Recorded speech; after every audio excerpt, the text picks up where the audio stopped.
नमस्कार, स्वागत है आपका। मेरा नाम है विपिन बेबाक। महाराष्ट्र में बुधवार 20 नवंबर को सभी 288 सीटों पर वोटिंग हो चुकी है। वोटिंग के बाद आए एग्जिट पोल के आंकड़ों ने सबको चौंका दिया है। अलग अलग सर्वे एजेंसियों ने अपने एग्जिट पोल के नतीजे घोषित किए हैं। ज़्यादातर एग्जिट पोल महायुति की सरकार बनाने का दावा कर रहे हैं और महाविकास अघाड़ी की जीत की उम्मीदों पर पानी फिरता दिखाई दे रहा है।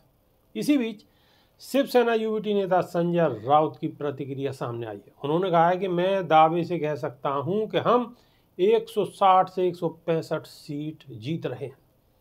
हम और हमारे साथी मिलकर बहुमत का आंकड़ा छू रहे हैं। एनडीए की सरकार बनेगी और मुख्यमंत्री कौन होगा ये सभी नेता बैठकर तय करेंगे।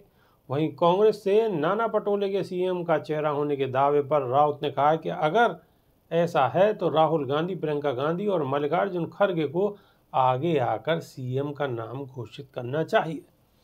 उन्होंने कहा है कि एनडीए की पूर्व बहुमत से सरकार बनेगी जो 5 साल चलेगी। निर्दलीय और छोटी पार्टियों के साथ क्या करना है चुनाव परिणाम के बाद देखेंगे। आज और कल हमारे पास 2 दिन हैं। हम संभावित परिणामों पर चर्चा करेंगे। इसके साथ ही शिवसेना युविटी नेता संजय राउत ने बीजेपी पर गंभीर आरोप लगाए हैं।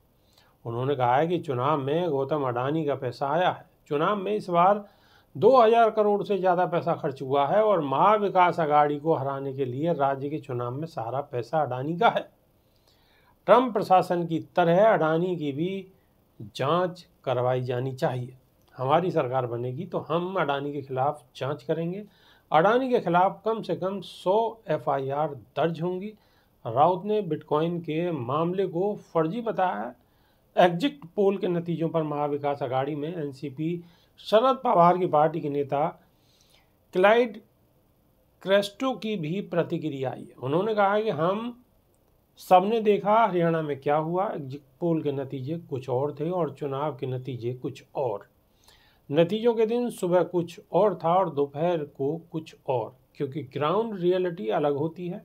हम ज़मीन से जुड़े लोग हैं, हम समझते हैं कि क्या हो रहा है। लोगों को 23 नवंबर तक का इंतज़ार करना होगा। वहीं देवेंद्र फडणवीस ने मतदान प्रतिशत बढ़ने पर महायुति को फ़ायदा मिलने का दावा किया है।